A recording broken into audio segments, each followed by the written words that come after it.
What's up, everybody? It is your girl, it is your diva in knowledge, Lady Mocha, representing Mocha's Cafe de Paris. Let me see. I think I got, hold on, I think I got two damn calls open at the same time. Let me exit out of one of these. Okay, let me see. All right, I should be good to go.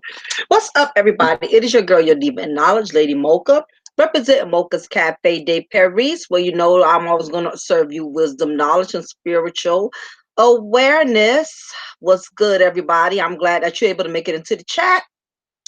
Been getting a couple of people who's been reaching out to me and been wanting my advice about in-laws. That's been one of my questions. A lot of people been emailing me and been wanting my advice as far as how do you deal with in-laws. Um, how do you get along with them? You know, it's a lot of people that are going through issues with their in-laws, and I definitely hate to say that. Uh, when it comes to in-laws, that is something that a lot of people do not think about when you're considering the word marriage. A lot of people don't read, they really don't read thoroughly in between the lines. They don't take into consideration that when it comes to marriage, that the individual that you decide to marry, whoever that person may be, they're going to come with baggage. They're going to come with baggage. They're going to come with the past. They're definitely going to come with a package deal. Either way it goes, regardless. I've been married 19 years, and I'm definitely speaking on what I know, not what I heard of. And it's very imperative that if you are considering marrying somebody, that you can very well accept the type of family they come from. You have to realize that their family is going to come with the back package. On the community board this morning, I don't think I did, Muhammad. I will check it out. I don't think I looked into it yet, but I will definitely look into it now that you told me about it. I'm really bad at checking stuff like that. But yeah, I will look into it. So yeah, thank you for letting me know about that. What's up, Missy B? What's up, everybody that's coming into the chat room? Um, this is something that a lot of people don't think about when they're considering marriage. They don't think about the fact that when you marry that man or you marry that woman, you're going to marry what comes with them. There's no such thing. Don't let people set you up for the okie doke. Well, when I marry you, it's just gonna be me and you against the world.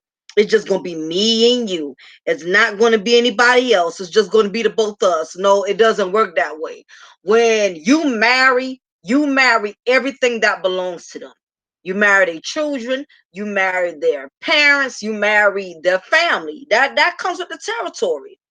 So if anybody tells you any different, I'm letting you know right now they're not being honest with you. You're going to have to deal with their family. It comes with the whole package. Now, again, I've had people reach out to me and they wanted my advice as far as dealing with in-laws. How do you deal with them? How do you get along with them? What is it? What how do you deal with conflict and confrontation when it comes to dealing with in-laws? And my thing is this. No, number one, you and your partner, y'all have to be solid. Y'all have to be on the same accord. Period, point blank. Husband and wife, fiance, whatever connection you and that man or you and that woman have, y'all have to be on the same accord.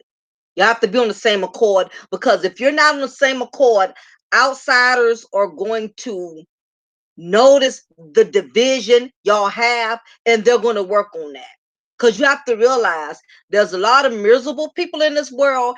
Everybody don't want to see you happy. Everybody don't want to see you doing good with a good woman. Everybody doesn't want to see you doing good with a good man. Just be prepared that if you get in a relationship, everybody's not rooting for y'all. Everybody's not looking to see you win. I'm going to tell you that now. The moment you get in a relationship, the moment you get into marriage, everybody is not looking to see you win. Everybody does not have your best interests. Okay? So just be prepared when you get married or you get in a solid relationship. People who used to rock with you in the beginning, they may not rock with you later on, especially if they see y'all doing good. They see y'all doing good things. You and your man or you and your lady, y'all traveling, y'all buying a nice home together, y'all doing big things, y'all making boss moves. Everybody's not going to be happy when you start making boss moves, okay? And you and your husband or you and your wife doing good. So you have to really just keep that in mind. The haters are going to start coming out of nowhere. Even people who you never thought would hate on you, they'll hate on you. The moment you get a good woman, the moment you get a good wife, what you feel like is trash to you. And I know sometimes marriage gets boring, marriage gets old, marriage doesn't seem that exciting, but it's people who want what you got. It's people standing on the outside. What seems lame to you, what seems boring to you, your wife may not seem, adventurous. She may not, be dolled up every day. But believe me, it's a dude that's peeping your wife. It's a dude that's peeping her, watching how she cooks for you, how she caters to you, what you done got used to, because you done had it for so long. It may not mean nothing to you, but it's going to mean a lot to somebody from a distance who yearns that, who wants that. Same thing with you ladies out here. It's a lot of single women. It's a lot of miserable women out here. It's a lot of single sisters that are hating on females that are in a relationship. It's some single sisters out here that are hating on married women. Just be prepared. And the main amount of hateration, believe it or not, is going to come from your own family.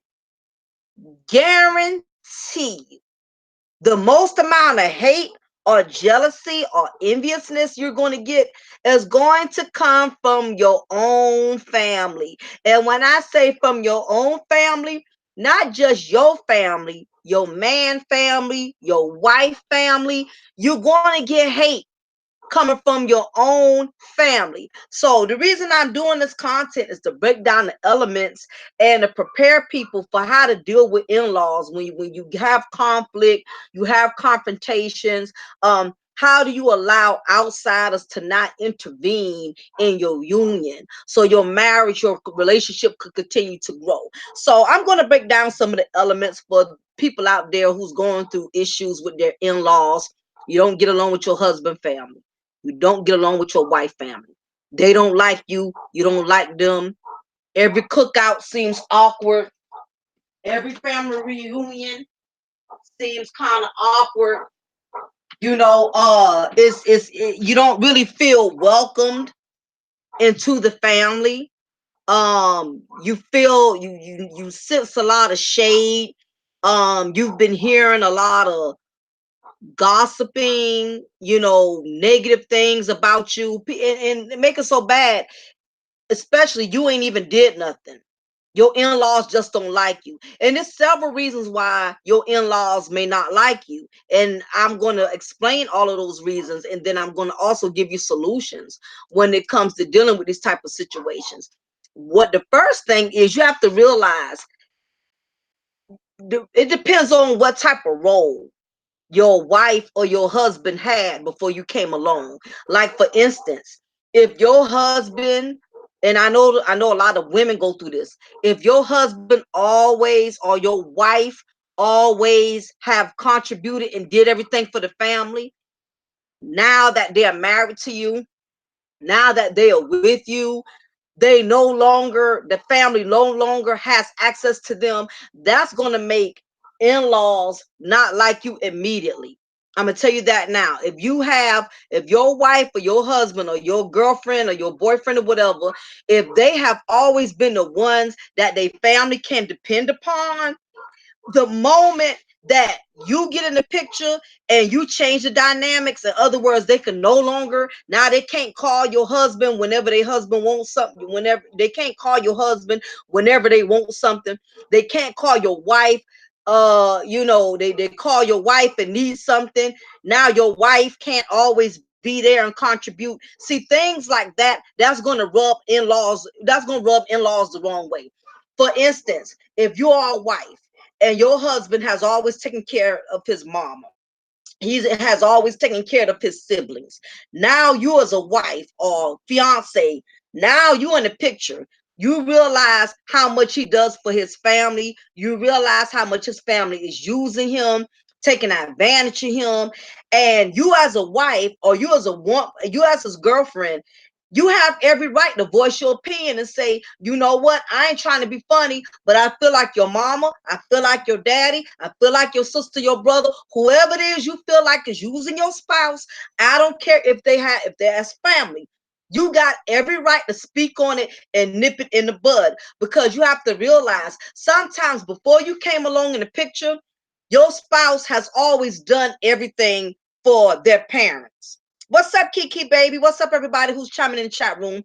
You have to realize if you are in a relationship with a person who family has always been very codependent on them, and now that you're in the picture, you putting a pause on that, they are not going to like you. I'm gonna let you know that now.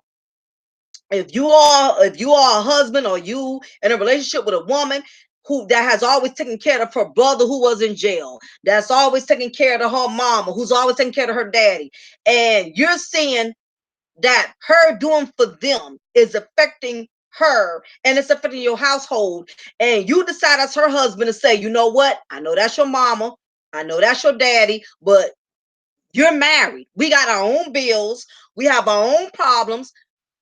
You cannot keep forking out and rescuing your family every time they're in the bind, every time they're in the jam. You think your in-laws are going to like that? Do you really think your in-laws are going to like the fact that you done stepped in and you done made it hard for them to use your husband or to use your wife? You think they're going to like that when they always been able to call your husband, the sister calling, the mama calling? I need help with my light bill. I need help with my water bill. What's up, Shar? Appreciate you, hon. I need help with this. I need help with that. If you care anything about your spouse, you care anything about your companion, and you see they family is pimping the hell out of them, it's only right for you to put your foot down and say something about it. And trust and believe, the moment you do, your in-laws are going to get in their feelings. I'm gonna let you know that now. They're not going to be happy, because you have to realize they're used to getting what they want out of your wife or out of your husband. They're used to getting what they want. And now that you have opened their eyes, because believe it or not, when it comes to family, family is a very tricky thing. Family is a blessing and a curse at the same goddamn time, because family, you do need them. Blood is thicker than water. That's true. Yada, yada, yada. But family will drain you and will burn you quicker than a stranger in the street. Let's just face it. Family will wear you out.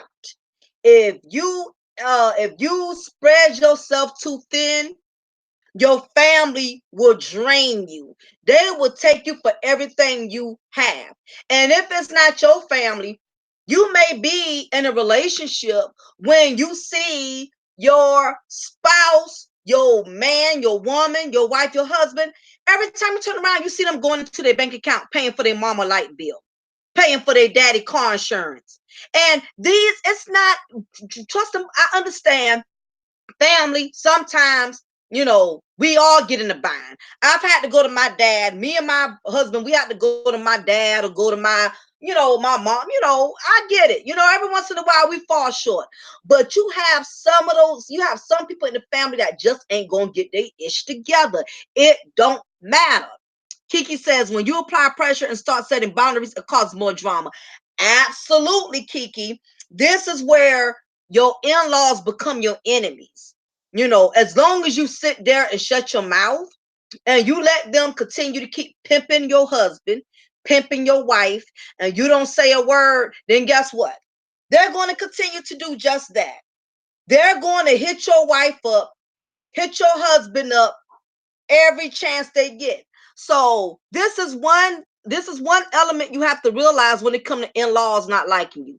They're not going to like you if you have carte block their access to pimping your husband or your wife. They are not going to like you because what's going to be in the back of their mind is, who is she to say I can't borrow money from my brother? I can't borrow money from my son. I can't borrow money from my daughter. They gonna get in their feelings now. These ads is driving me crazy, y'all. That's that beeping noise y'all hearing. I'm trying to click them away to keep popping up. It's driving me insane. So just be prepared. You're gonna be at war with your in-laws the moment you call them out on their bull, because you have to realize your husband, your wife, they so used to doing for the family. And especially if your husband is the oldest or your wife is the oldest, most siblings that are the oldest, like I'm the oldest, so usually when something goes down, my mom is going to reach out to me first or whatever. So if your husband or wife is the oldest sibling and that sibling has always had the responsibility of taking care of the family, they're going to keep hitting that person up. They're going to hit your husband and wife up every chance they get, because you got to realize it was structured that way before you got in the picture.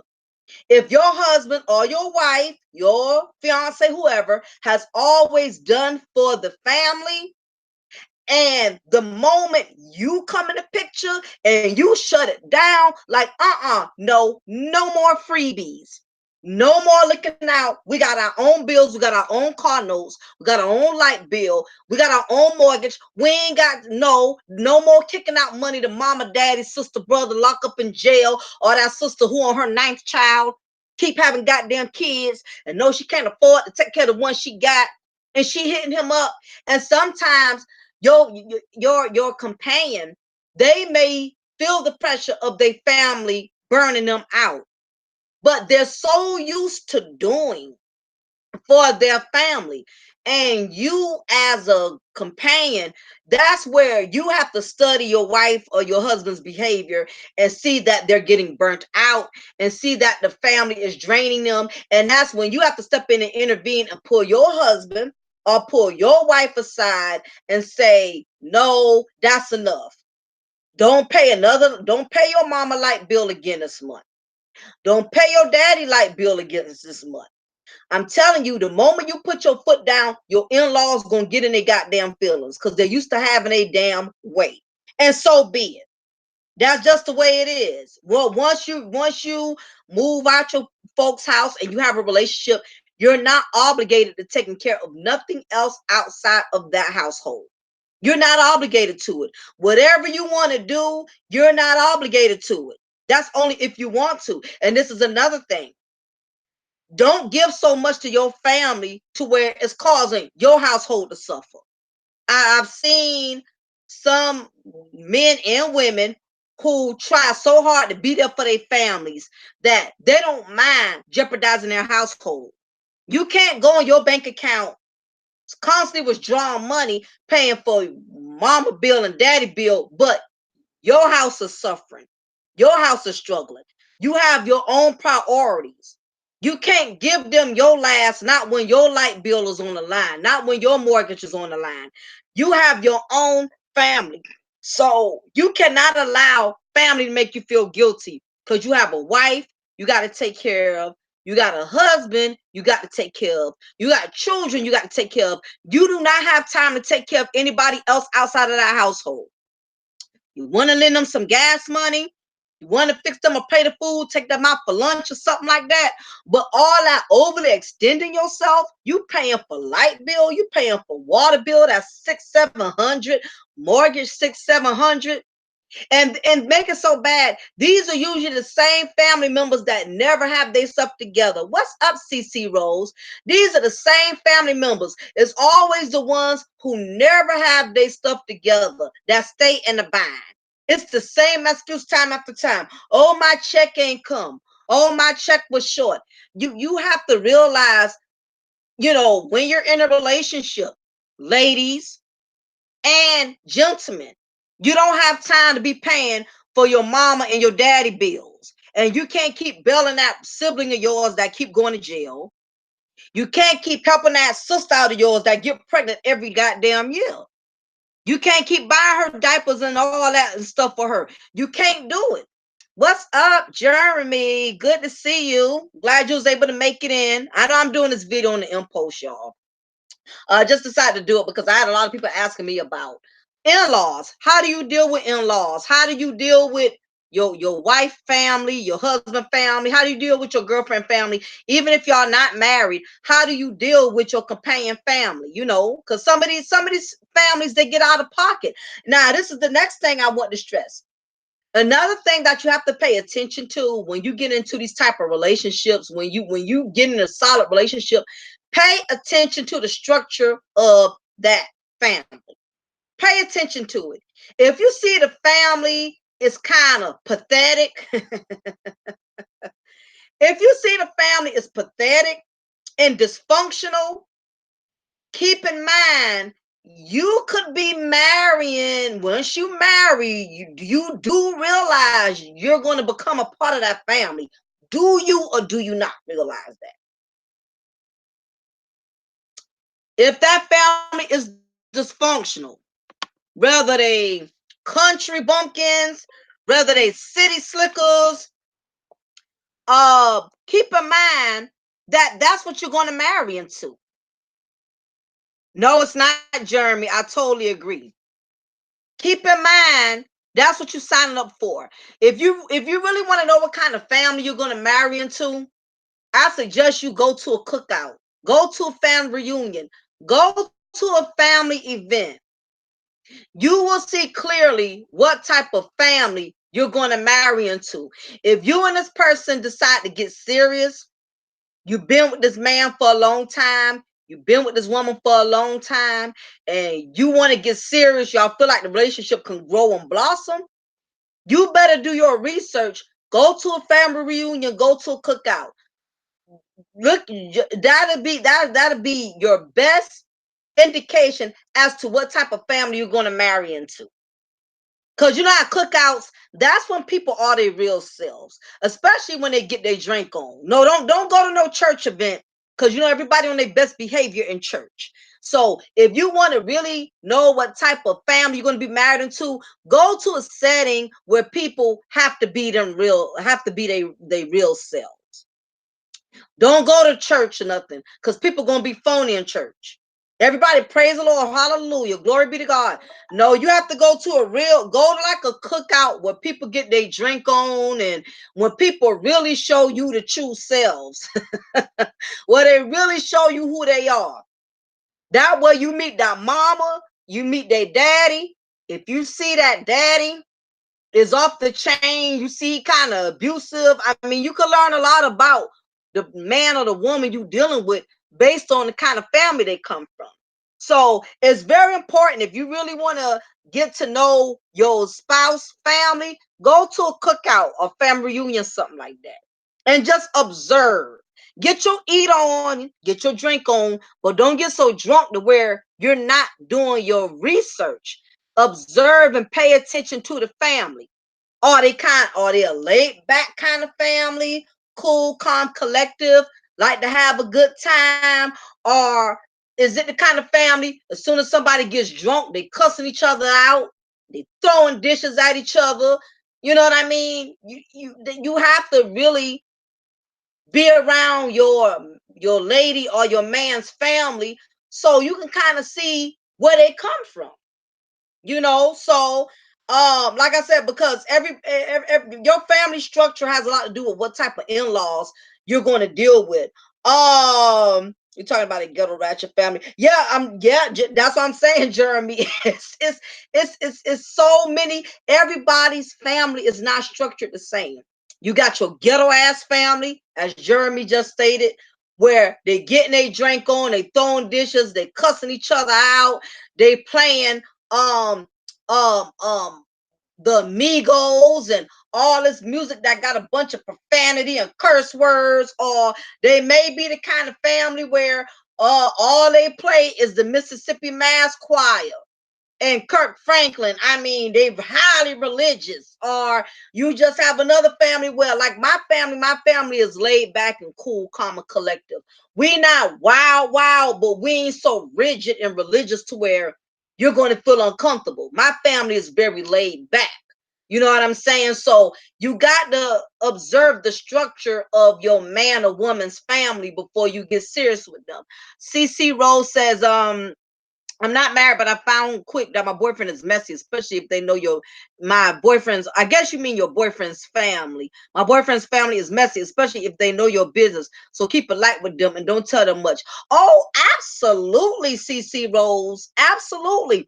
Once you go to a cookout, you go to these family events, and you see them running their mouth about everybody that comes to the door, that's a big red flag of okay, I got to watch myself with them because this is the type of family. They run their mouth, they talk about everybody. So at least, CC, you saw that up front before you got too comfortable and you shared too much of yourself. Because a lot of people have done that and they are paying the price. What's up, Missy? Missy says, what do you guys think the difference on religion? He is Christian, but not at every Sunday church going, but my dad is a pastor. It doesn't matter to me, but I know it will bother my parents. Religion is a sticky thing, but I think as long as everybody's respectful about it, and it can. It's not an issue that can't be overcame. Now, if he had a criminal record where he had molested a bunch of kids or something like that, now that's some extreme stuff that you can't overcome. You know what I mean? But what you're stating, Missy, that's something that could be overcame. But what I would do is I would try to just keep the religion thing to a minimum. What's up, cool gent? I would just try to keep it to a minimum.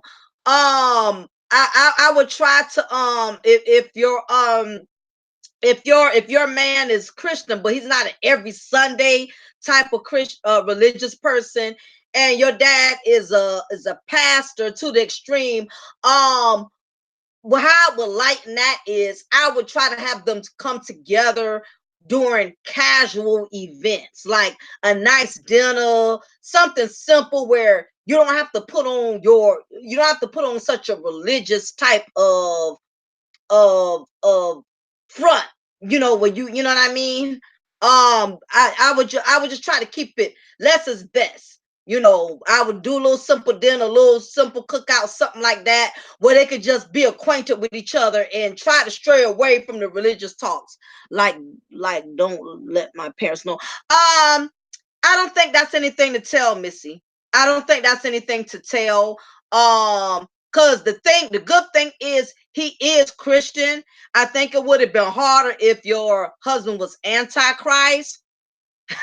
Because I could only imagine come Thanksgiving and a whole family sitting around the table getting ready to say grace, and your man still holding his head up because he's antichrist and everybody's holding hands and bowing. Something like that. That'll be rough. The good thing is, um, he does share similar beliefs. He's just not as extreme as your religious father. I wouldn't make it a big deal, Missy. People are not gonna notice it unless you bring it up. If that makes any sense. What's up, Steve? Good to see you. What's up, Simone? Appreciate you for coming in. I wouldn't even bring it up, Missy. I would not. I wouldn't even bring it up. I wouldn't even be on some. Well, Dad, my husband. He's not a go to church every Sunday type of dude.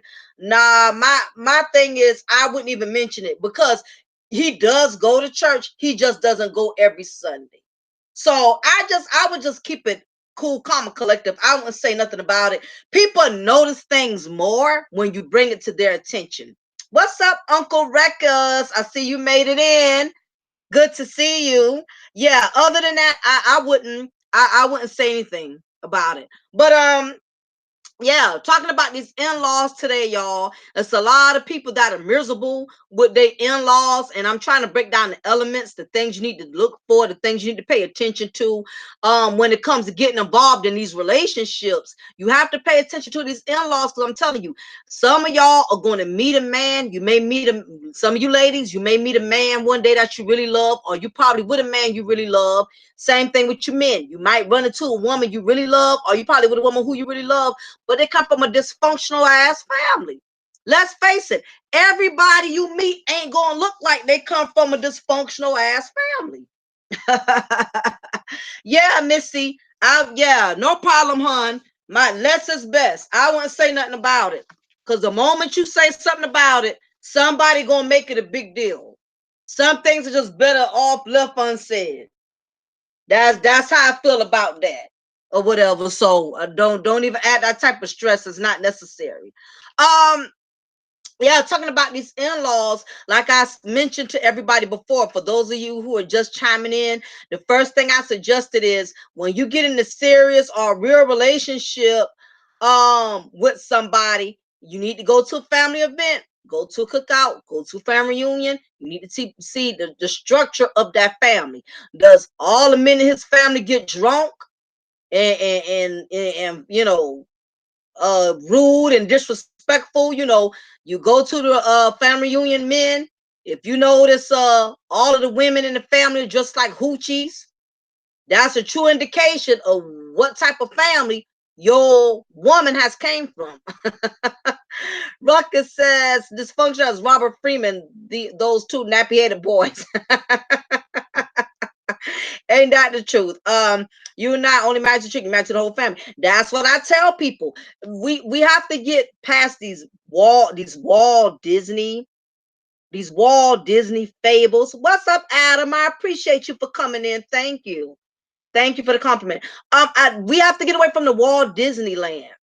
Ain't no such thing as once me and you together, it's just gonna be me and you. That's bull. That's bull. When you marry them, you marry the whole package. But it does not mean you have to allow his package to make you miserable now.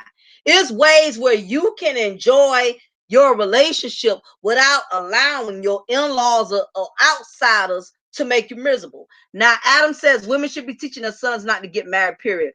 Any woman who marries a man deep down hates him because she knows how much legal and social power she wills from him submitting to her. Simone says, how do you feel about the mother-in-law not letting go of her son? Oh, we have a lot of mamas, boys. Oh my goodness. Yes, Lord Jesus. Let's go into prayer for all these mamas, boys who just won't stop sucking on their mama nipple, or let's say the mother won't wean her son off the nipple. She wants her son to keep sucking on her nipple. It's a lot of grown women out here who will not let go of their sons. They won't let go of their sons, and it's different factors that play into that, Simone. For one, if I'm not getting too personal, is she married? Is your mother-in-law married? Because that's going to be a big issue. Because I know most older Black women that are not married, and they haven't been married for a long time, and all they have is their sons. These type of women are very, very, very territorial. These type of women, they don't want any woman. No woman is good enough for their son, because some of these women, and I don't know if that's the case with you, Simone, but some of these women, some of these older women, they have made their sons their husbands, especially these older single Black women. Oh, that's the problem. No, oh, see, that's the problem. That's the problem. That was the answer I was waiting for. She's not married. Hold on. Let me sip my frappuccino because I'm gonna have to. I'm really gonna have to break down the elements on this one. See, Steve, but at least you had a mother that wanted you to be a man.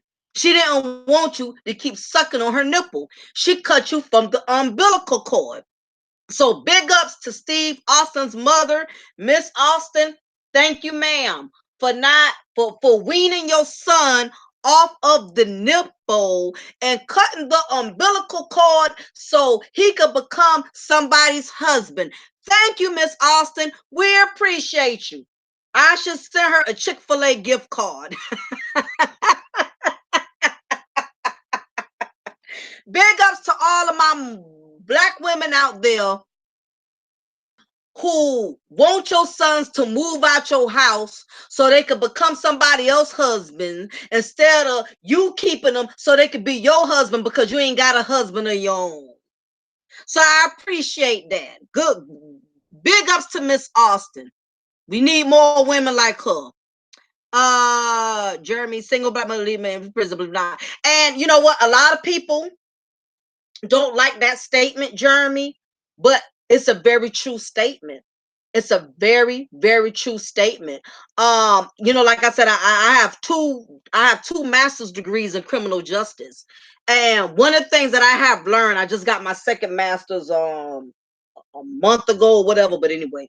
One of the things that I have learned is that the reason why the criminal justice system is so overly populated, the prisons, the correctional facilities.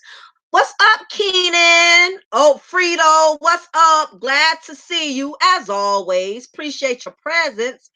Um, it the majority of the statistics and the studies in the cases that I have studied, the majority of black men that are incarcerated, and in some cases white males that are incarcerated, come from single parent homes. It is what it is. A lot of women going to get offended by that, but the truth of the matter is it boils down to a woman cannot raise a man how to be a man. I don't care how much you love your son. I don't care how much you buy your son. Women, we cannot raise our sons how to be a man. You can't. You can't. If there's not a man in our household, that son is going to adopt a lot of your feminine characteristics. And what I don't mean feminine characteristics as far as he's dressing like a girl and acting like a girl. And in some cases that has happened too, but I want to stray away from that. That's beside the point. That's why we have a lot of overly emotional dudes that be lashing out and be getting petty and be getting angry about all type of petty stuff is because they've only been around a woman. They have not had a man in their life to give them that masculine balance. If you are a young black male and your mother is unstable in mentally imbalanced, mentally unstable, and there was not a man in that household, you are going that young man is going to adopt all the feminine characteristics of his mother. That's why some of these grown men be screaming or hollering and fussing and being petty because they done been around a woman too long. Now, have you had a man there the moment that little boy fell off that bicycle and scraped his knee or hurt himself? Know what mama do? Oh, come here. Let me kiss that little boo-boo for you. Let mommy kiss that for you. And the daddy didn't do that. Daddy didn't make his son, he didn't kiss his son boo-boo.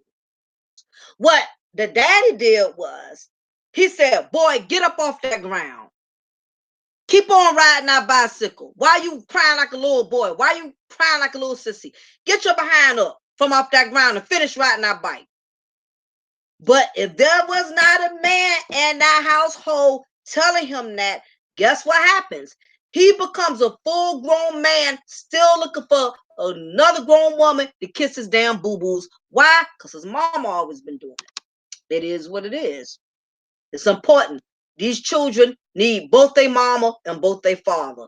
Y'all call it what you want to call it, but it's a reason God designed it to where the only way a child could be produced if there's a mother and a father. Okay? That's the way it works nature wise, and that's the way it's going to work biologically and mentally wise. Now, Simone says his dad is cool, is getting to the point where he doesn't even want to be around his mom. And that can very well happen, Simone. It's a lot of women that's in this situation. You're not by yourself. It's a lot of women who can't they want to be able to have a healthy and an enjoyable relationship. But it's that mom, especially if she's a mother who doesn't have a husband, mothers who don't have husbands. I'll say this again. These older women who don't have husbands, but now they got sons. It's too many older women that are substituting husbands by replacing it with their sons. They've already accepted they're not going to get married. They're not going to be able to get a relationship. So you have a lot of these older women, they making their sons their husband. They got their sons paying their bills. And these are full grown men who got their own families, who got their own wives, who got their own children. It's different if the son is staying with her and the son is not married and the son doesn't have any responsibility, then that's different. But you have these full grown older women who still stuck in that mindset of the 1950s and the 1940s where the men took care of everything.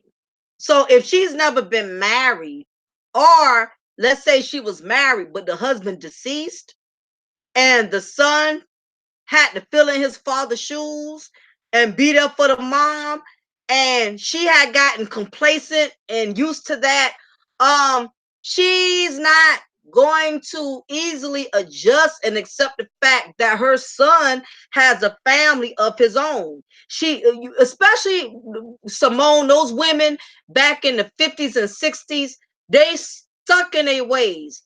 If I was to even explain this to her, it'd be foreign. It'd be like me talking to somebody Spanish and Japanese. She's not going to get it. A lot of these women that's over 50, well, over 60, they stuck in their ways. Hell, you got women that's over 30 and stuck in their damn ways. Ain't going to change. So when you dealing with these old possums, these old bitter women, they so set in their ways, and then there's nothing you can say or do to make them see it any different. Cause she's too far gone. I've never tried to change the mind of somebody that's over 50 years old. Once somebody hit the age of 50, you can forget it. They're already they are already molded, and they have programmed themselves into believing their beliefs is right, what they feel is right. I've never been the type of person, I don't deal with people that got a one-track mind. You have to be an open-minded person. Your way of seeing things, you can't grow if you only want to see things your way. You want to see things based on your beliefs, based on your experience, based on your knowledge. It doesn't work that way. And this is one of the reasons, and I know I'm going off a track, and I'm gonna circle back to this point about in-laws. Not only we have this problem when it comes to dealing with in-laws with families, but that's the reason why we have so much beef in the YouTube streets. What's up? What's up, Baba? That's one of the reasons we have problems in YouTube streets. It's too many grown men and grown women. They are so programmed to their way of thinking. And this is the reason why Black men and Black women within the Black community, we cannot grow and we cannot learn anything from one another because we are so stuck in our mindset. We have programmed our minds, we have conditioned ourselves to our own personal prejudices, to our own personal stereotypes. We have conditioned ourselves, we have conditioned and programmed our minds to believe what we believe and how we believe. What's up, Poetic Chaos? Everybody, Poetic Chaos, that's one of my ladies that be doing the panels with me. We be doing the non-ratchet movement, the positive Black woman panels on Tuesday nights. She's one of the ladies that's a part of my movement with that. So appreciate you, Poetic Kels. You always stopping by and hollering at me. So, I appreciate your presence. But this is the problem with the Black community. We are so conditioned to what the hell we believe. We have Black women who are so conditioned, and they have programmed themselves into hating all Black men. And we have Black men who have conditioned and programmed themselves into having a problem with all Black women.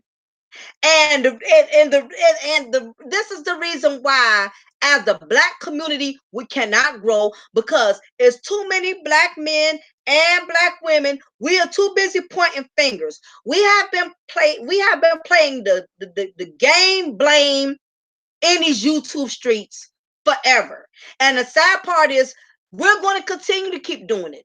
Nobody's not really going to take accountability for their own actions. We're going to keep pointing the fingers at the opposite gender.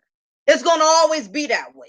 You know what I mean? Everybody wants to blame somebody for their faults and failures. Now, I will say this, and I know I'm digressing, but I'm gonna come back to what the topic at hand.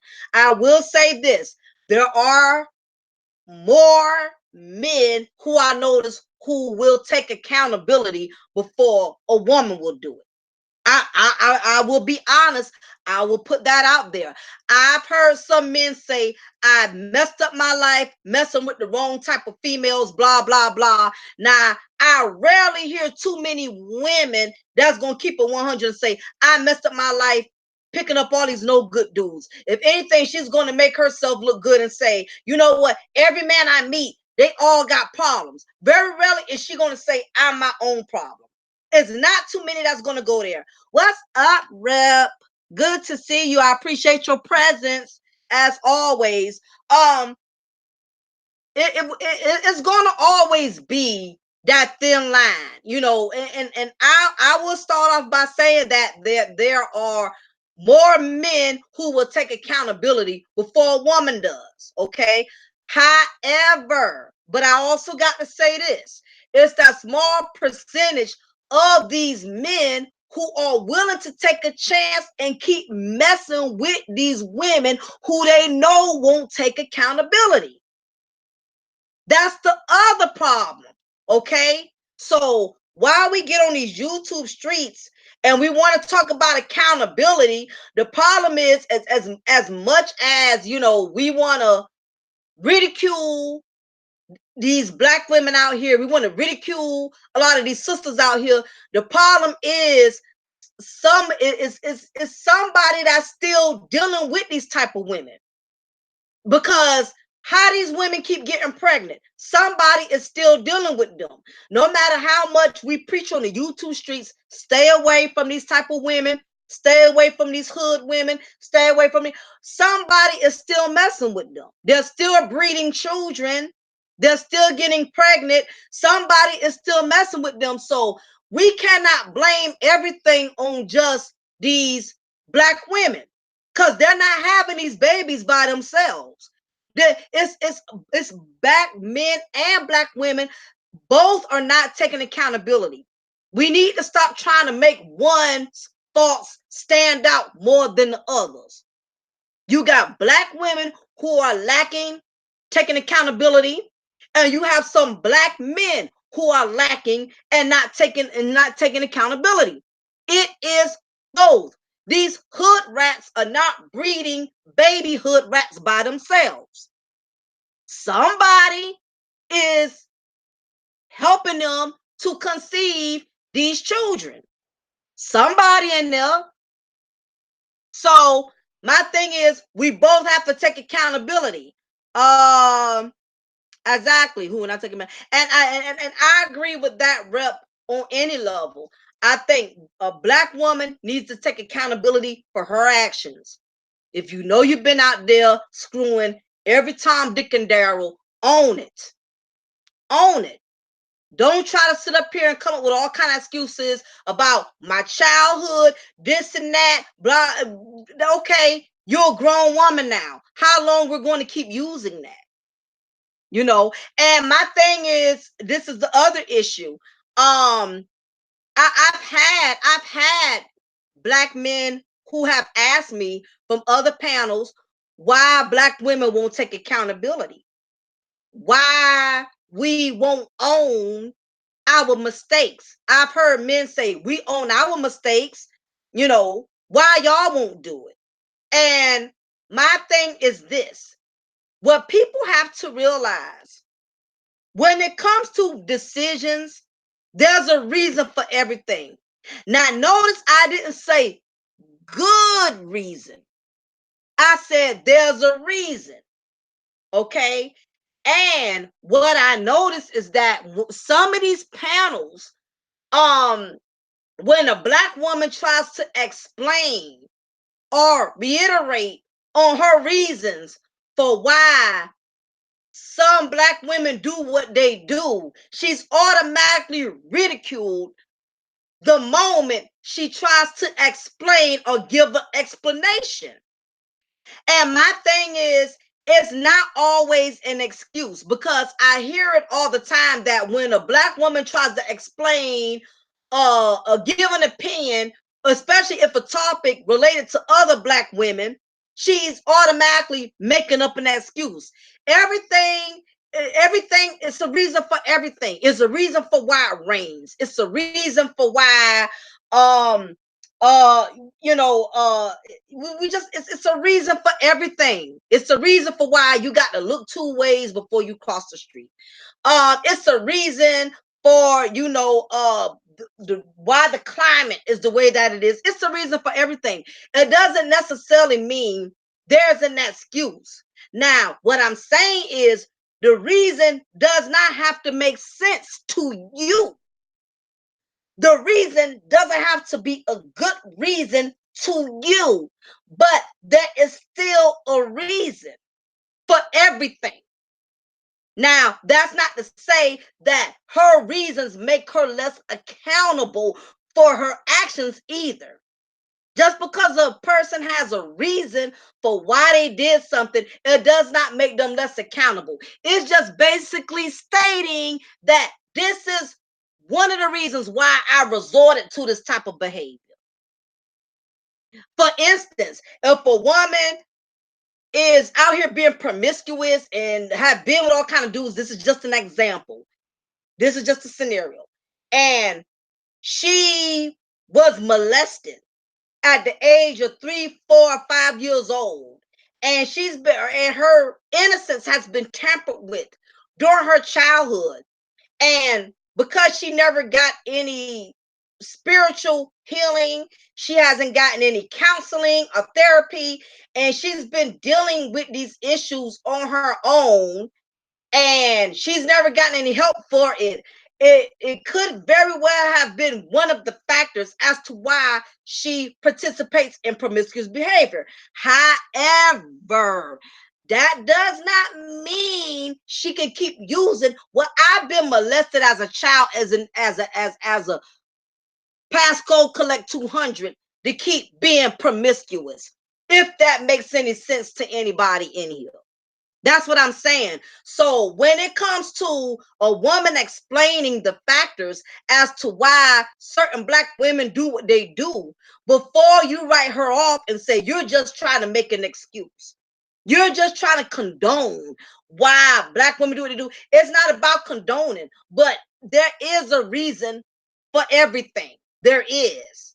Now, it doesn't mean it's a good reason and it's an acceptable reason, but it does state that even if we have a reason, and I suggest to any of these women who go on these panels, if you're going to give an excuse for why you are the way you are as a black woman, or why you do what you do as a black woman, if you're going to give your reason, make sure you back that reason up with accountability, versus just saying, I know where I am, I do what I do. The reason why I had 2, 3 kids out of wedlock is because of this, because of that. fine, you have your reasons, but at the same time, back it up with accountability. At the same time, you can't just keep using your excuses and you don't think you have to have some type of accountability. Thank you, Seven, for the donation. I appreciate your presence. Thank you for always looking out for me. But I just thought I would say that because I've been noticing that a lot on these panels.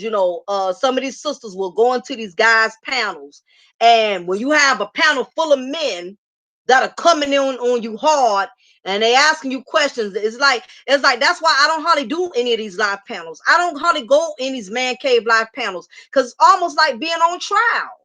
I see the way some of these sisters are being handled on these live panels. I'm like, shit, I'm like, I'm afraid I'm gonna get executed. I'm not doing it.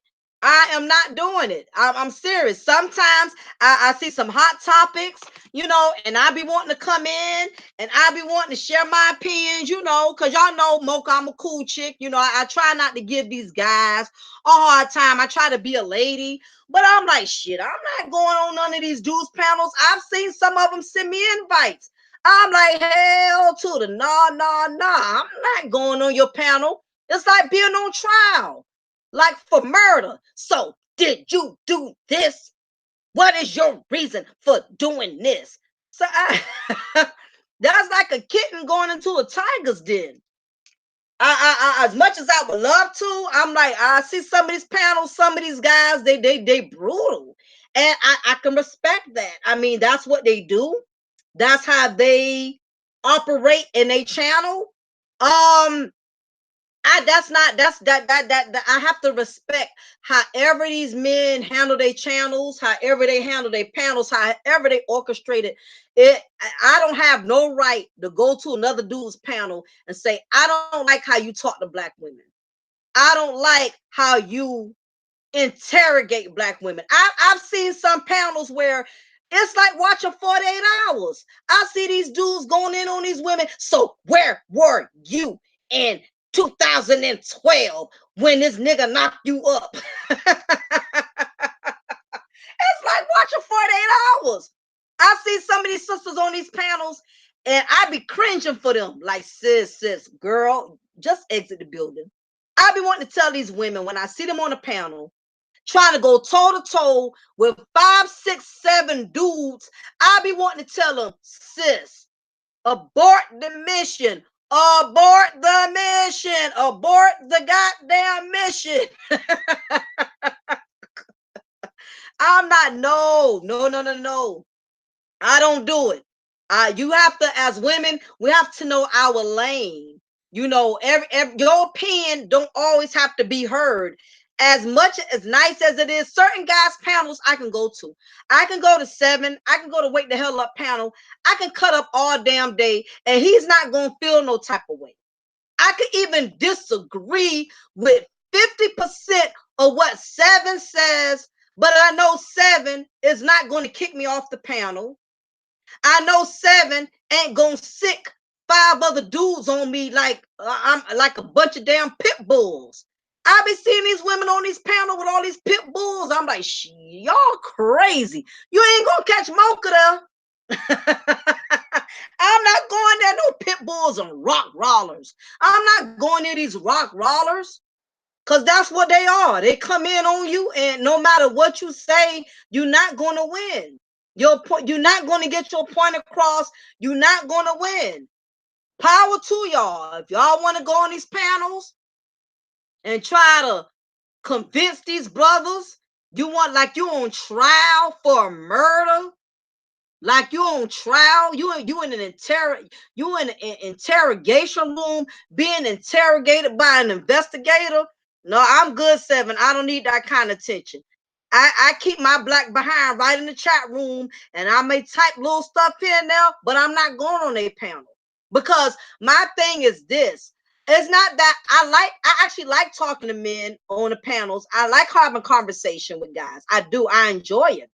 But my problem is this. My problem with some of these live panels, I'm gonna be honest with you. I'm gonna tell y'all what my problem is. My problem is some of these men, they just can't stand black women. So even if I go on the panel and I carry myself like a lady, and I'm listening, I'm not over talking, and I'm carrying myself like a woman, it's gonna be that one brother, it's gonna always be that one pit bull in the bunch that's gonna try me and still get out of pocket with me, even though I'm trying to conduct myself like a lady. It's gonna always be that one dude that's gonna push your buttons and bring out the ratchet sister in you. It's gonna always be one. It's always going to be one that's going to push your buttons, because deep down inside, you have some people who just do, you have some brothers, they just don't like black women. It don't matter if what she's saying makes 100% sense. If it's coming out of her mouth, being that she's a black woman, he's going to knock it down anyway.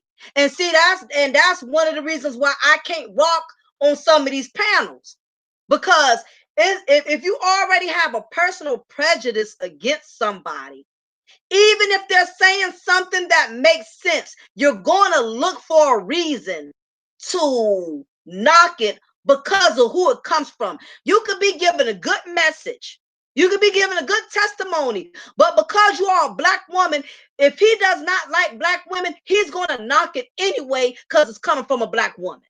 That's what it boils down to. And it goes both ways, because these black women who have these panels where they knocking black men, they throwing shade at black men. Even if you're a black man and you come on that panel and you talk to these women respectfully, and you're not yelling at them, you're not calling them out their name, it's gonna always be that one ratchet sister that's gonna poke the bear and say something out of pocket to make you get disrespectful with her. Yeah, exactly. Seven both ways. That's what it's sad, but we as black men and black women, we cannot come together, because the problem is everybody wants to have more knowledge than the other. Everybody has too many egos, for one. We got too many egos. And the problem is, it's too many people who want to be the only ones that have knowledge. They don't want nobody else to be just as knowledgeable as them.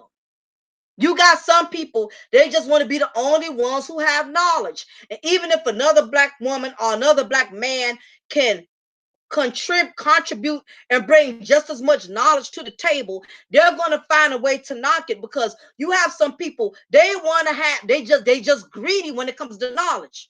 They're the only ones that want to be heard. They're the only ones that want to know everything. They want to be the only ones with all the knowledge. And my thing is, all of us are knowledgeable in some form or another. Poetic says, real talk, everyone I want to be smart than everybody. And that's the problem. Exactly, Seven. I try to be Jeremy, but even with my educatedness, Jeremy, I still have to be careful, because I'm a human being, and if I go in a certain panel and I'm disrespected in a certain way, y'all will see another part of me that can actually turn y'all off and be like, you know what? Mocha seemed like she was one type of person, but once I seen Mocha on such and such panel, she acted totally different. I can lose subscribers just effing with the wrong panel, because somebody could bring me out of character and make me lose everything that I have built. And the only way my brand is going to stay positive, I can't rock with people that's going to take me out of my character, because then it's going to come off like I'm phony, if that makes any sense to anybody in the chat room. Even though all this time I've been this cool, calm, collective chick, it'll take that one brother, I go on the wrong panel, and that one brother says something out of pocket that takes me out of character. It's going to make y'all see a whole nother part of me, and it's going to make y'all question my character. It's going to make y'all see me different. And that's why I'm very careful with who I vibe with.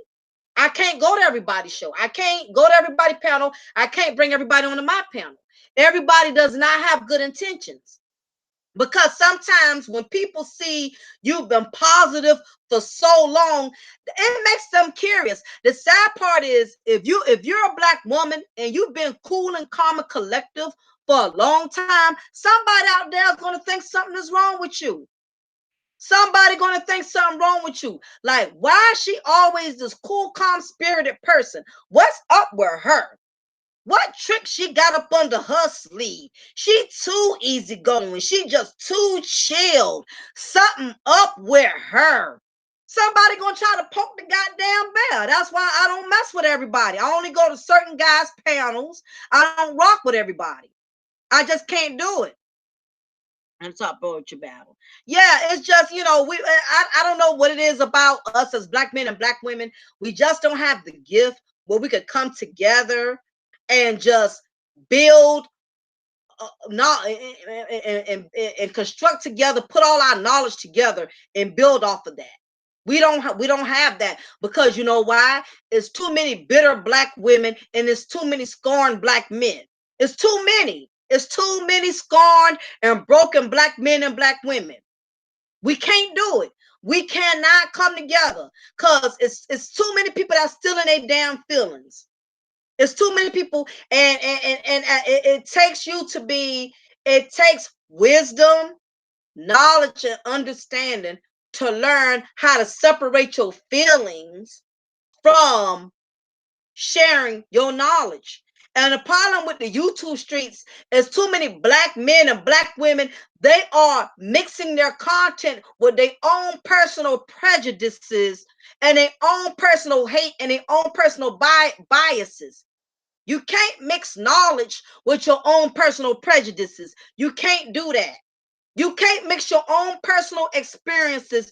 You can't mix your own personal bitterness or things that happen to you. You can't mix that with your knowledge. It's going to clash.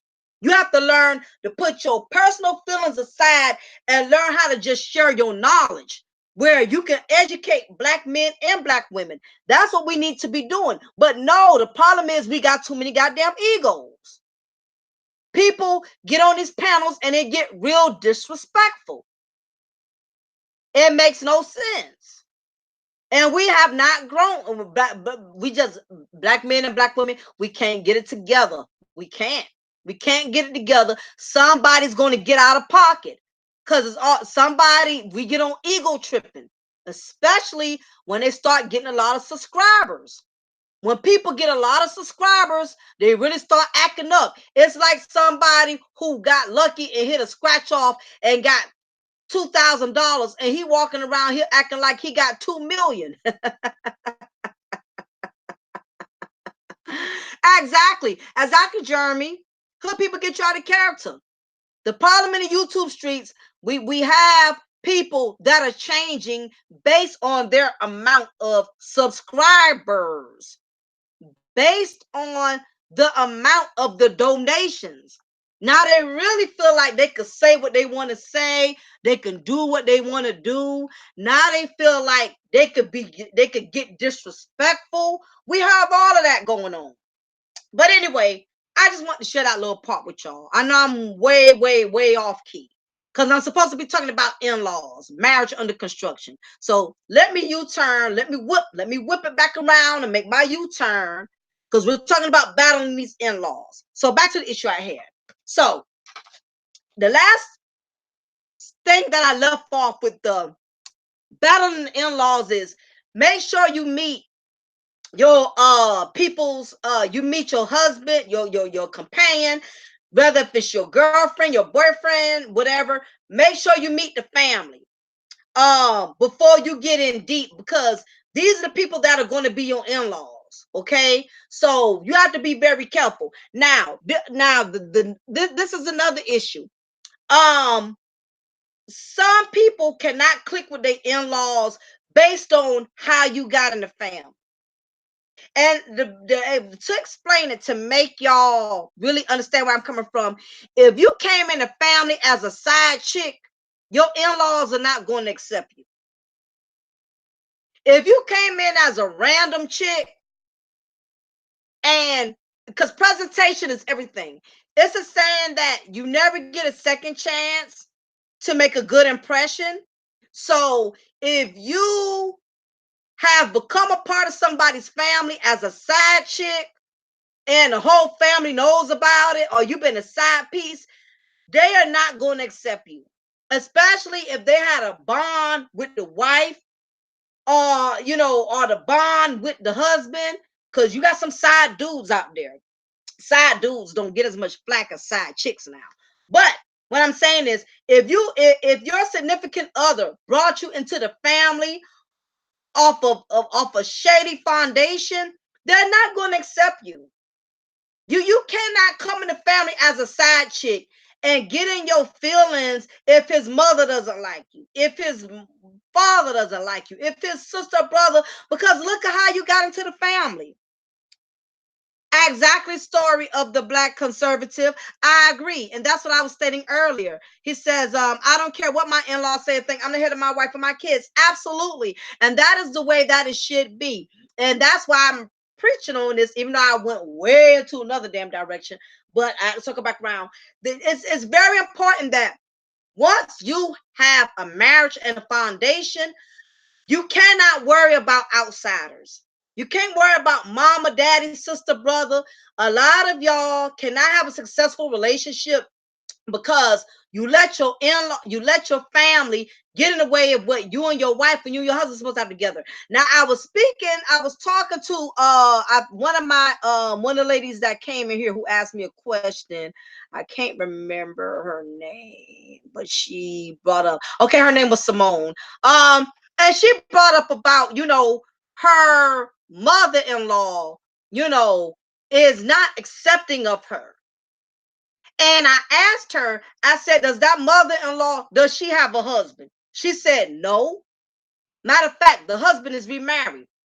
A lot, I'm telling you, to all of my ladies out there, you meet a man who's been raised in a single parent household, be very, very, very careful. Because if he has been all of what that mother has always had, and she has never had a husband, and your husband or your companion has always taken care of her, and now he can't take care of her because he has a household of his own.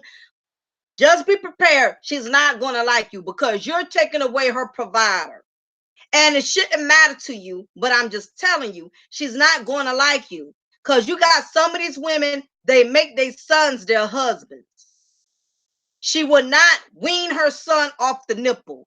She still wants her son to suck on her nipple. You got a lot of these overgrown single mothers. A lot of them ain't even, I mean, they in their 50s and 60s. I mean, their sons are full grown and they still look for their sons to take care of them. If you're in that type of situation right now, you're dealing with a mama's boy. If he's at least listening to you and he's complying with you, only thing you can keep doing is just keep preaching to him every time his mother keeps coming in on him. Every time she calls him whining and crying and going through the motions, I need this and I need that, my light bill, my water bill. Only thing you can keep doing is is keep being there for him and keep supporting him, because you have to realize it is not easy to tell your mom no. It's not easy to tell your dad no. So a lot of us in here are full grown people, and some of us still have a hard time telling family no, especially when it comes to your parents. It can make you feel really, really, really guilty. So you have to be very careful, because again, when you're so used to giving to your parents and looking out for your family, it's hard to say no. It's really hard to say no. You know what I mean? Um, but as I stated, if you came into the family as a side chick, or and the family knows you didn't come in on good terms, they're not really going to accept you like that. And this is another issue too when it comes to dealing with in-laws. If you have in-laws that are still close to the ex, don't rock with them. Do not rock with in-laws that are still close to the ex. Do not hang out with them. Do not try to be cool with them. If you have sister-in-laws, brother-in-laws, they are still hanging out with your husband's ex, or your wife's ex, I don't think you want to roll with that. Because my thing is, if they are still bonding with that ex, anything that you share with them, they're going to go back and tell that ex. They're going to do it. You cannot bond with your in-laws if they are still hanging out with your husband's ex-wife or your wife's ex-husband. All that's going to do is create conflict, drama, and confusion. Gets the all Lady Mocha. Yeah, it seems like it, and you're right. It just seems like it because she never gets all of everything. That's a delusional myth. A lot of people believe in that, but it's more false to it than it is truth to it. But yeah, so you cannot hang out with your in-laws if they still hang out with the ex. They hang out with his ex-wife or whatever. You can't do that. And then because you got some ex-husbands, ex-wives, but it's more women who do it because most men, once they divorce and they move on, men rarely bother their exes. Men don't bother their exes. It's these ex-wives and ex-girlfriends. These heifers can never just move on with their life. They just got to hang around like a bad rash. Simone says, how would you deal with the mother-in-law not respecting the household? Respect is an earn, not given. I told him I respect her, but if she comes to my house being yourself, then she's gone. Absolutely. And that is his job. That is his job. Like I tell a lot of women in here, and men, husband and wife, y'all are supposed to always be on the same page. Always. Y'all supposed to be on the same page. And even if y'all are not on the same page, even if y'all disagree, y'all don't see eye to eye, no outsider should ever see a husband and a wife disagree.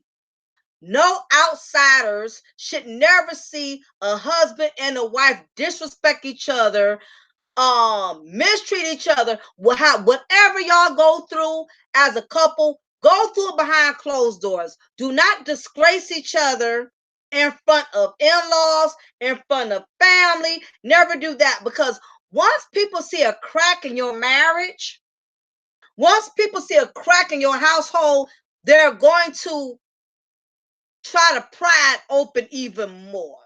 So with that being said, he has to be on the same accord with you, Simone. What's up, Angela? It's good to see you. Your husband, you and your husband gonna have to sit down, have a nice little dinner, a nice get together. Don't wait till she comes over and ambush y'all, because it's gonna be an argument. I tell people who are in a relationship, husband and wives, when there's an issue, something y'all got to deal with it on a cool note. If for instance, if your husband always has his mom and dad coming over unannounced, you don't address that to him when they come to the house unannounced. You address that on a regular, nice Friday night. Y'all going out for some drinks, some dinner. You bring it up to him then when the environment is cool, calm, and collective. He can reason more. You don't wait till his parents is there and you going off and you losing it. You don't do that, because you're going to lose focus of what really needs to be discussed. And don't forget Poetic, y'all. Make sure y'all hit me up when y'all want to do that poetry night thing. So just send me an email so we can pick a date and a time or whatever. So my advice, Simone, is I would suggest you have a nice little dinner, nice little outing with your husband, and you bring it up then. You don't wait until the parents come to the house, because you're going to be in your feelings automatically. And one thing about women, when we are in our feelings, stuff come out our mouth all kind of way. I know. Well, because once you catch us off guard, women, we have no filter. I know I don't. I don't have no filter. You catch me off guard, I'ma forget who the hell's standing there. A bomber could be standing there, and I'ma still snap and forget what the hell I'm at. Yeah, of course, seven. All us could get together. Y'all just got to pick the time, the date, and the place. We could do a live panel. So I don't do a live panel with everybody, but I do it with y'all because we got a history and a connection. Um, so yeah, so what you do, that's what you do, and you bring it up then. What's up, Prince? That is my clown, my chat clown. That's my chat clown. No, nobody don't block anything Prince says. Prince, he's allowed to be vulgar on purpose. Prince is automatically messy. So no need of blocking anything he says. He's my clown chat. He's allowed to say whatever he wants to say. My chat clowns, I give them special privileges.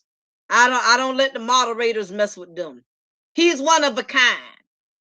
Um, so if that's the issue with the parents coming unannounced, and what you would need to do is pick a day when they can come.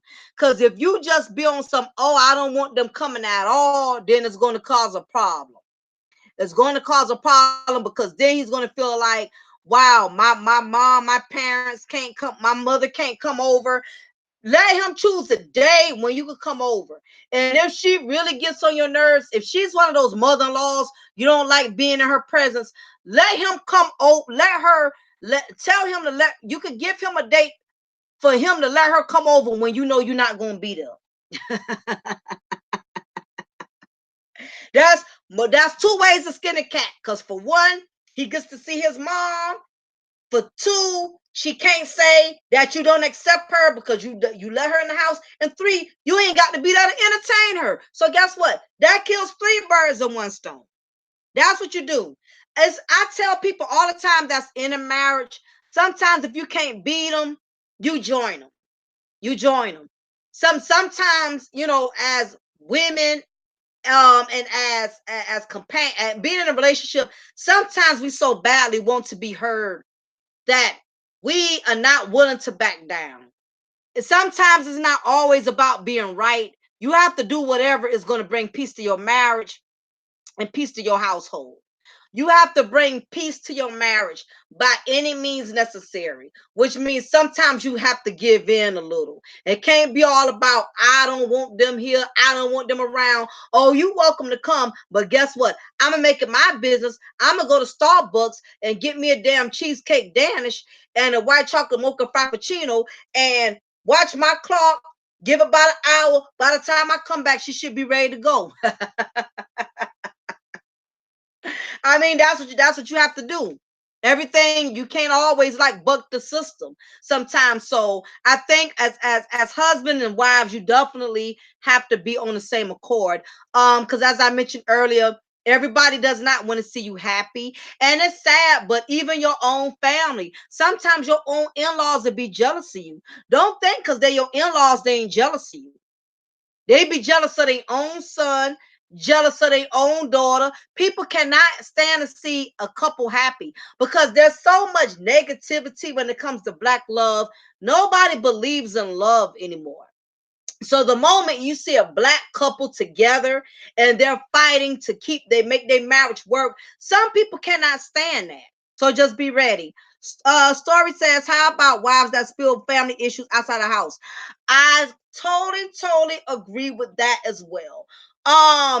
Women, we have a big problem because y'all have to realize women, we are emotional by nature. Women, we cannot hold water.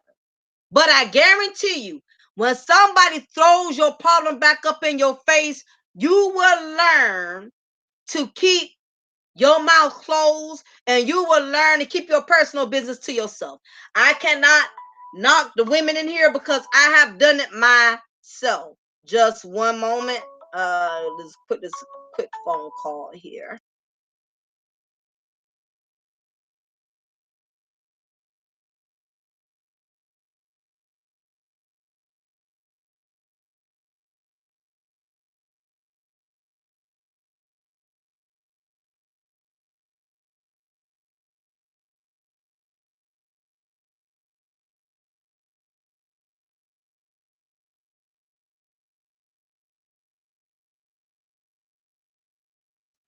Okay, I'm back.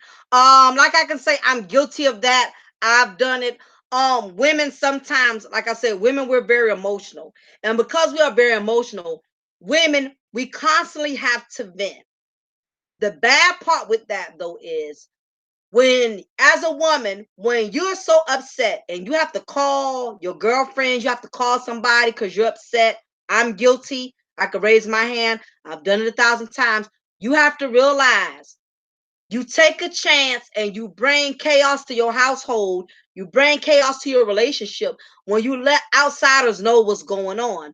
Because while you up here feeling like you're so miserable, you have people that actually envy your relationship, and it's people that's actually sitting on the sidelines waiting for something to go wrong. Because again, a lot of people cannot stand to see black couples happy, cannot stand to see black people win. It's a lot of people that just don't believe in black love anymore. So the moment there's a problem, people will gravitate towards it. they're they're anxious to hear about it because you just don't see too many black couples that are striving to be successful together. So with that being said, it's very important as women that we learn to allow whatever we go through, we have to keep it sacred. We have to learn to keep our personal business and things that we go through in our household, because what happens is if you and this man y'all kiss and make up, y'all done got past it, y'all done patched it up. You can't go around these same people that you don't talk reckless about your husband to your husband, that you don't talk reckless about your husband about. You know what I mean?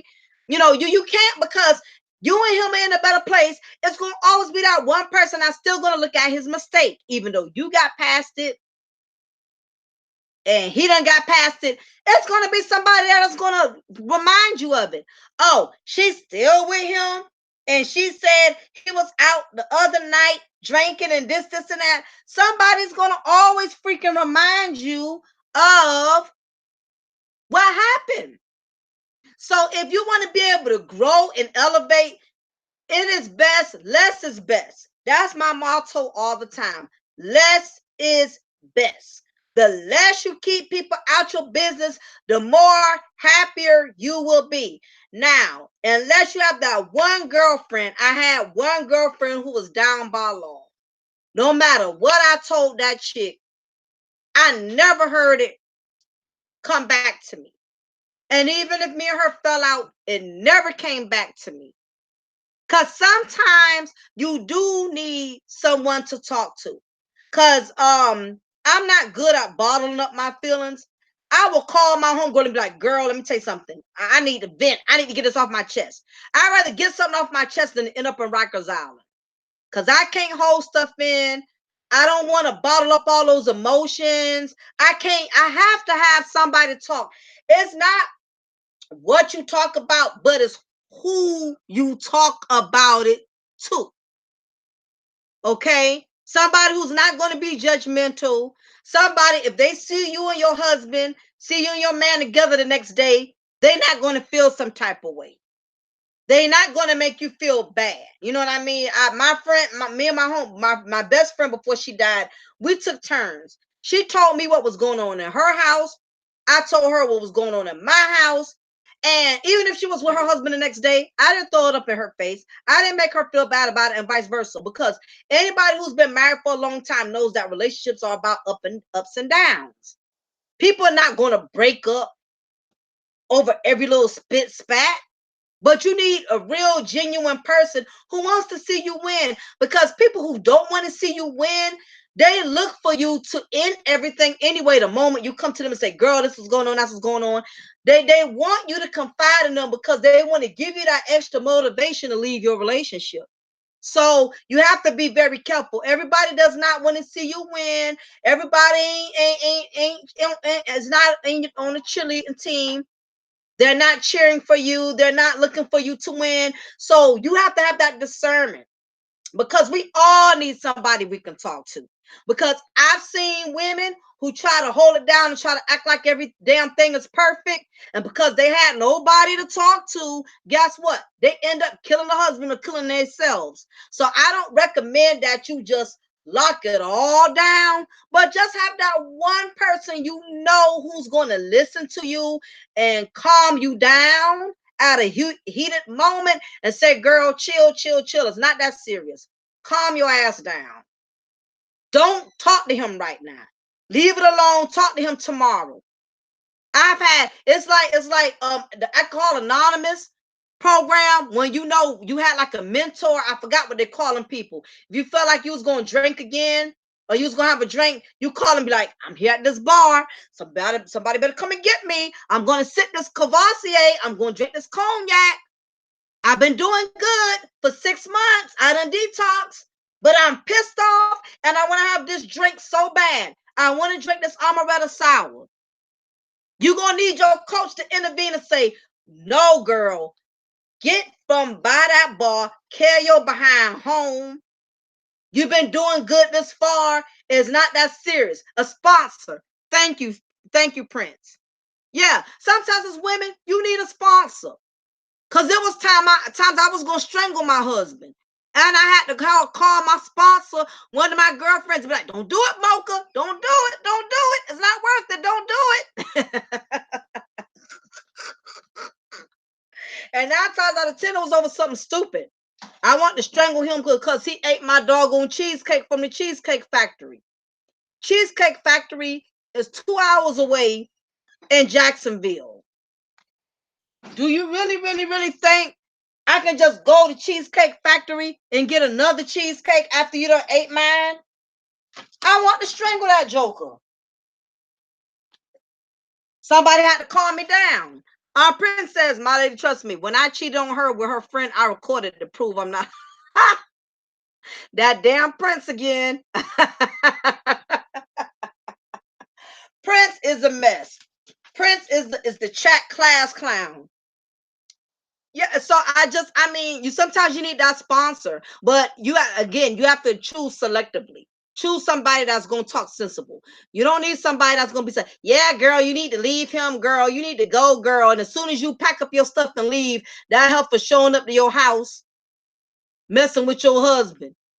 Oh, she's showing up to your house with a trench coat on and no clothes, no drawers, no panties, or nothing on. I'm telling you, you got some scandalous ass broads out here, man. You can't let everybody know what you're going through in your household. People is waiting. Yeah, I'm just looking at your comment, Seven. You took the words right out my mouth. I just said it. People don't want to see you be great.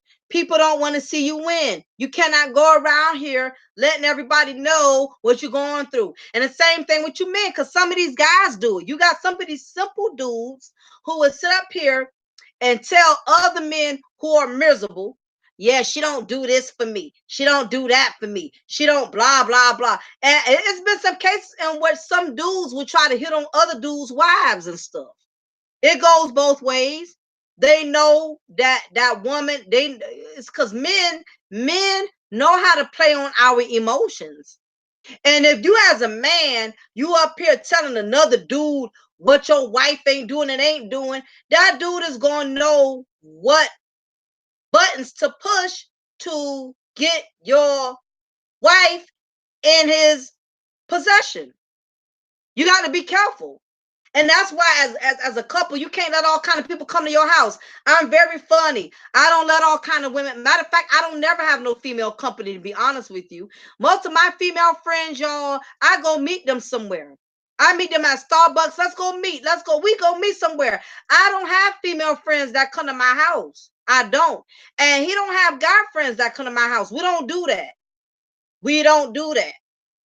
Now I'm not saying you shouldn't do that, but we just don't do that. My house is my sanctuary.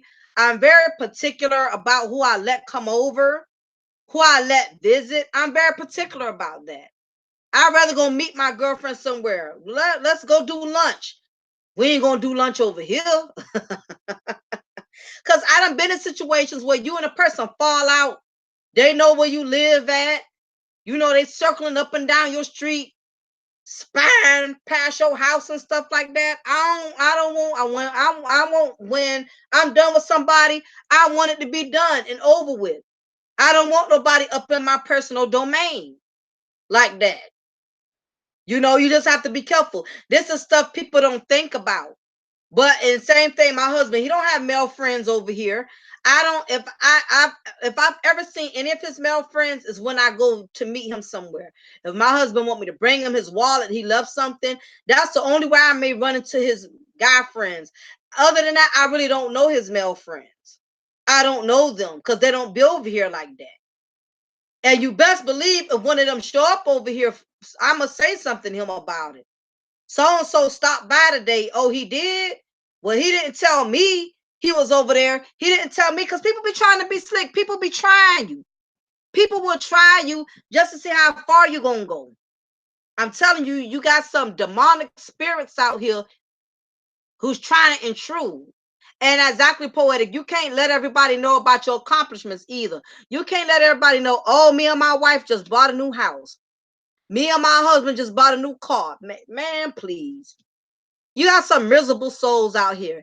Everybody don't want to see you win, ladies and gentlemen. You got to be careful with these in-laws. It's not just in-laws. You know, you these outsiders, these friends, your homeboys, your homegirls, all of these people, you know, that's outside of your household. I don't care what you're going through with your husband, your wife, your significant other. Nobody needs to know it. Y'all don't need to disrespect each other in front of these outsiders. Because the moment these outsiders get a rift that you and your husband or you and your wife is not on the same accord, they're going to work on it. They're going to key in on it. Nobody needs to know. I don't care if your wife can't cook. Don't go around other men dogging your wife and bad mouthing your wife. She can't cook. She can't screw. Guess what? He may be one. He'll be glad to teach her how to screw. He may be like, hell, maybe she can't screw because you don't know how to teach her. I'll be glad to teach her. Main thing you complaining about, somebody else can't wait to get it. So be careful. Be mindful. Before I get ready to wrap things up, appreciate it, Shar. Appreciate all my moderators in here. Y'all always holding it down. Y'all quick to hand people their eviction notice when they get out of pocket. I appreciate y'all. Also, don't forget I'm selling cable for under $30 a month. You tired of paying Dish Network, Comcast, DirecTV? I can get you some solid quality cable. $30 a month. I could also get you I'll also be willing to throw in a cable app to where you could also have cable on your mobile phone. It don't matter if you have an Android, it don't matter if you have an iPhone. I got the hookup. So if you're interested in getting cable for 30 bucks or less, close to 7,000 channels, free pay-per-view events. I got you. Only thing you need is your internet and your Amazon Fire Stick, and I got you. Also, I got my own little travel agency for those who want to travel, book cruises. I got that going on as well. You and your man, y'all may be overdue. Y'all need a cruise. Y'all need to go rent a room. Y'all need to go out of town and go to travel another country. I got you. Just hit my email. I would be glad to help you book your next trip, your next honeymoon, your next getaway. Also, I'm working on both of my books right now. DNA, the Broken Black Woman's Disease, Dick and Attention. That book could be finished soon. Also working on my next book, Deception and Lies Between Black Thighs. Also got that going on. So as y'all can see, I got a couple of projects going on. And so, you know, if you're interested in any of those things, you are welcome to reach out to me. Or if you know anybody else who is, you know, I got you. It's all about looking out for people and trying to help people save some dollars, trying to help people save some money. Don't forget Seven and Kels and Cool Gent. Make sure y'all email me. Let me know when y'all want to do a live. If y'all want me to come on with y'all or whatever, I mean, that's fine. I don't have a problem doing that. Just like and all of you in here who show my page love, I'll be glad to show your channel love as well. If you ever want me to come on live or to do a panel with you, like I said, as long as you a cool person and I feel comfortable with you, I don't mind going on your panel. But if you're gonna be on pit bull style and attack every woman that comes on your panel, then Now, 9 times out of 10, I'm going to decline that invitation. I don't like chaos. I don't like conflict. I'm all about positive energy. So again, I definitely appreciate all of y'all who hung out here with me in this live chat. Remember, it is your girl, Lady Mocha. I'm gonna always pour you a cup of truth and break you off with a slice of knowledge. Y'all take care, and I'll be hollering at y'all soon. Bye.